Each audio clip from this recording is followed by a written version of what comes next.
Hey, greetings, lineage. I'm over here at the American Museum here in London. All right, so let's just in Bath, not in London itself, but in Bath, right? So we're gonna look at a few things. All right. So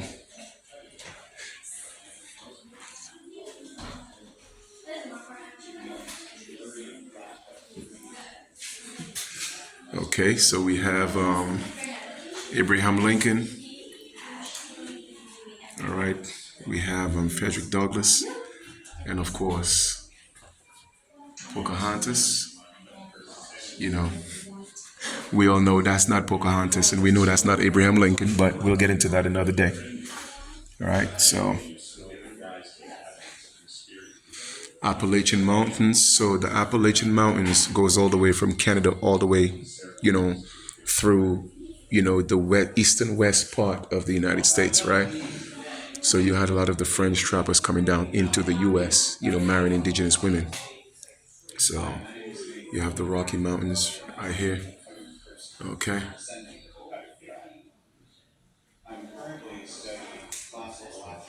It says this map was originally installed to show the settlement of Europeans across America. The focus is on the movement west of the European settlers arriving along the northeast coast. You see, I told you? All right, this is a problematic and limited view of the history of the United States. It fails to acknowledge the fact that America was the land populated by hundreds of different nations long before Europeans invaded it. As settlers moved across America, they forcibly and violently displaced indigenous peoples from their homelands, often wrenching them from lands that are sacred to them. All right? Okay. Yeah. Now they're showing teepees, and I'm certainly sure, they're gonna show, the Native Americans, right? So because teepees wasn't our thing. All right, but anyway, they have teepees right here. That's an earth lodge. Okay. This is a wingam. Okay. That's a wingam right here. Okay. Then we had wigwams and long houses, but we didn't really have teepees. Teepees is a Native American thing. So those are the long houses which we had. Okay. So that's a long house. And we also had a chiki. Okay, so we had that as well. So this right here is a chiki. Okay. All right. So we had that as well. But teepees wasn't really our thing. Teepees came a whole lot later, which is more of a Native American thing. All right. And then you have here, of course, you have silver coins. All right. That's probably one of when the money was backed by silver. All right. Then you have the state of Georgia. That was the currency back in the days. Then you have $5 right here. Okay. What from the auntie? So as you can see, a lot of people don't realize that, you see here it says this note is legal tender for all debts, public and private. Basically what that means is it is not backed by anything. It is just a legal tender that's why it's called a promissory note. You're not really paying for anything. All you're doing is just postponing the payment of. That's why the United States is in so much debt right now, because nothing is paid for. It's a promise to pay. All right, because the money has no value. It's not backed by anything. That's why it's a legal tender. And a legal tender means a promise to pay. It's called a promissory note. All right. All right, so let's go in and see what else we have. Okay, so difficult journeys. It says here, difficult journeys. It says when the gallery opened in 2007, the text in this part of the gallery referred to a difficult journey and talked about the transatlantic crossing of the white pilgrims from Europe to America. But let's focus on this. Always remember this. Before they had the so-called white pilgrims, of course they're not white, they're pale people. You also had the people of color that were pilgrims that came in before the pale pilgrims. When you look at the etymology of the word pilgrim, it has nothing to do with color. Okay, when you talk about the pilgrims, the Puritans, all right, the Quakers, the first people were people of color, all right, just keep that in mind. Now it says, it made a glaring omission by failing to mention the horrors of the transatlantic slave trade. Even that is an illusion. It says more than 500,000 enslaved men, women, and children were forcibly taken from Africa to the Americas before 1619. Right? In total, it is estimated that at least 12.5 million enslaved people were trafficked to the Americas. This had a devastating and unthinkable impact on the individuals, their ancestors, and on Africa. The terrible legacy of the transatlantic slave trade continues to be felt across the globe, etc., etc. European colonization of the Americas also had a devastating effect on the indigenous people already living there.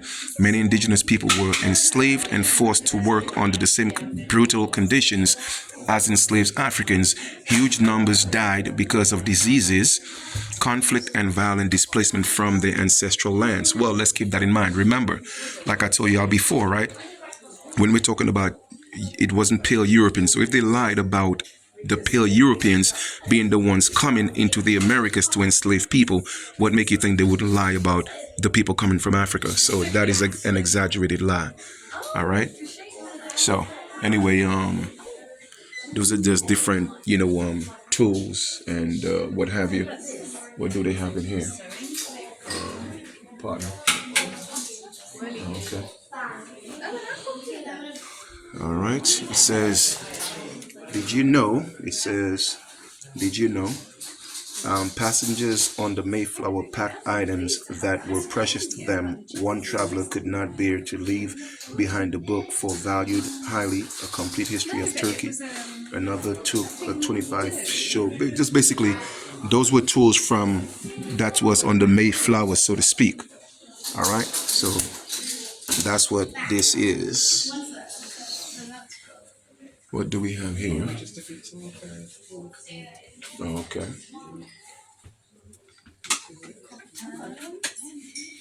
Williams fallen this crappy way. Okay.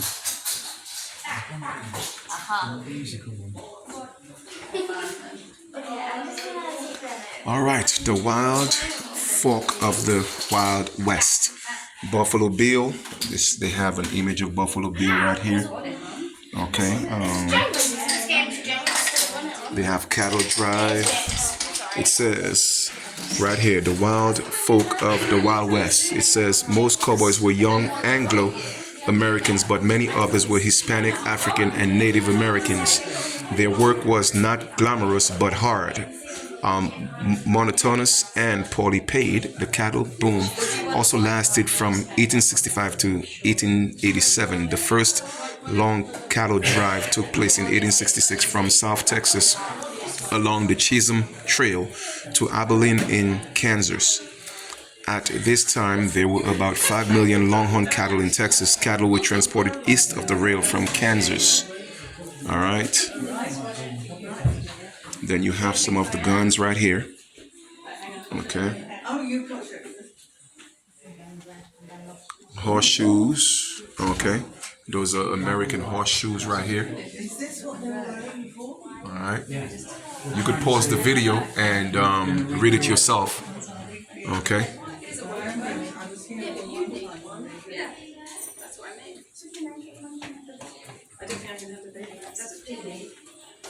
Okay.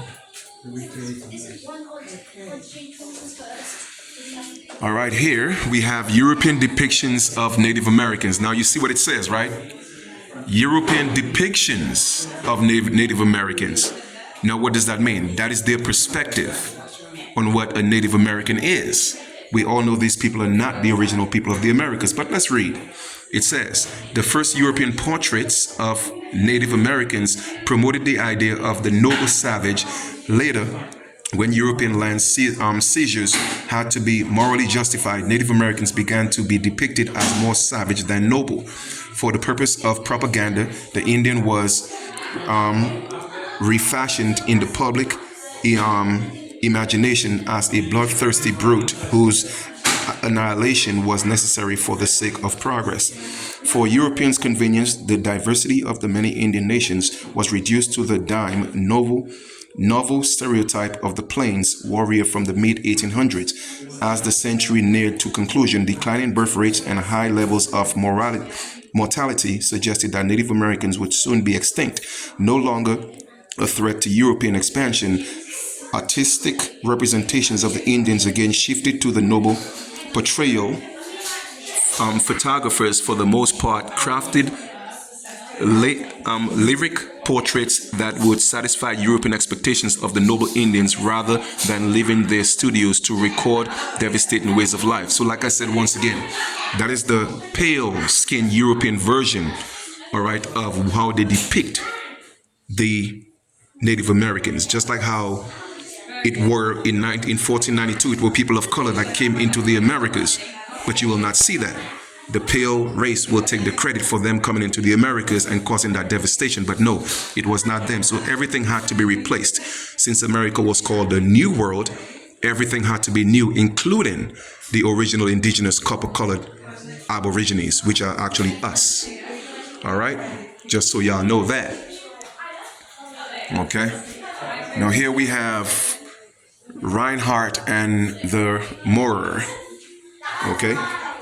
And those are studio portraits. As you could see, these people were posing. They were actors, all right, posing for this thing. Just like how when they, the teepees, like I said before, the teepees of the Cheyenne, that was not our culture. All these things, as you can see the date, what does it say? Mid 1800s. That's why you started seeing this type of natives. The further back you go, they became darker. And in the 1900s, the 2000s, they became lighter. Okay, so there had to be a transition from the dark copper-colored American Indians to these people, and then to what you see now that look like the $5 Indians. Okay. All right, so here, okay, we have a beautiful depiction of an Indian. Now, if the truth were told, that would be the complexion of the Indian right here. All right. Okay. And of course it says, European depiction of the Native Americans. So once again, this is the perspective of the pale European version. Okay, so we already know what that means. What else do we have here? That's the elevator. All right, we have a few headdresses here. Okay.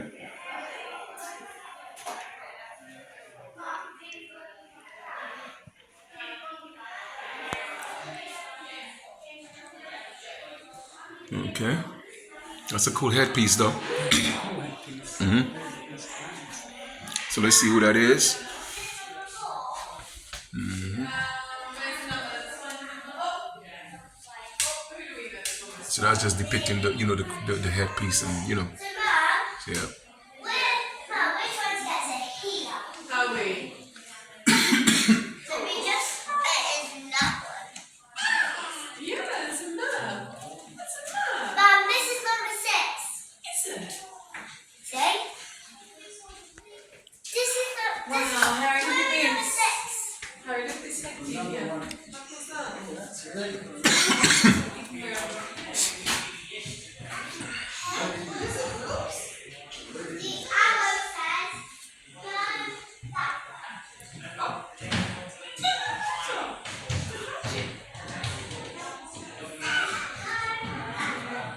Oh, is this the part that says that's not silver? That's not the silver, no.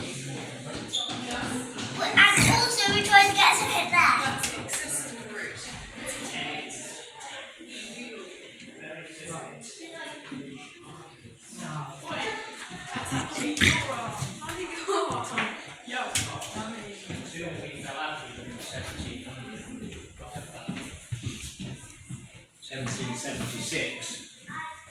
England was in charge. Okay, what does it say here? It says liberty won by the white men would lose half its luster.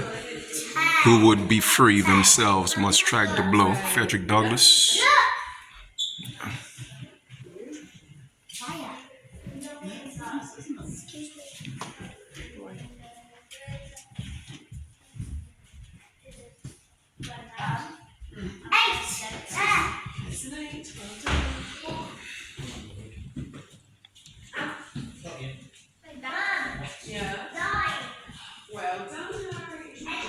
How you doing?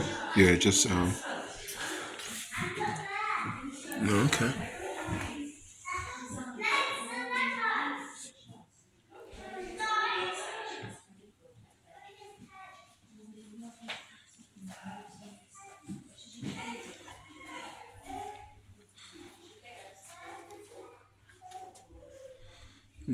They're showing how they brought their religion, huh?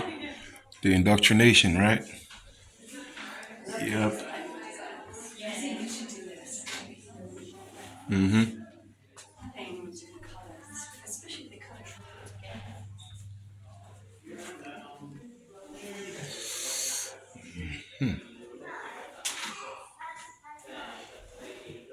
Let me see this right here. Let me see.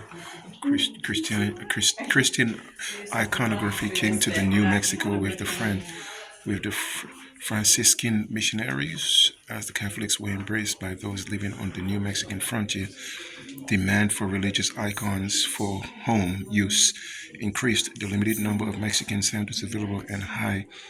Okay, so as you can see what it says, right? Christian iconography came to New Mexico with Franciscan missionaries. Our ancestors were not Christians. They were not Muslims either. Okay? Nature was our religion.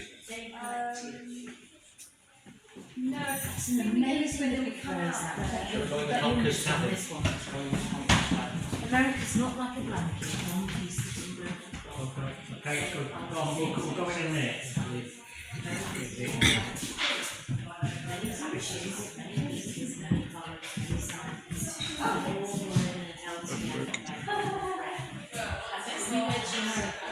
It says America is not like a blanket, one piece of unbroken cloth, the same color, the same texture, the same size. America is more like a quilt. Many patches, many pieces, many colors, many sizes, all woven and held together by a common thread. So America became the melting pot. Yep. You've already done that, so roll them both again. Hello. How you doing? How you doing? All right. Good. Welcome to Conky's Tavern. Thank you. 5 and 3.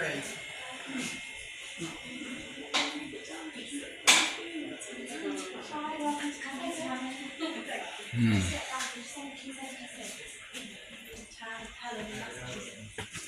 So, where we going? All right, so this is one part of that. I'm about to conclude this, all right? I hope y'all enjoy this.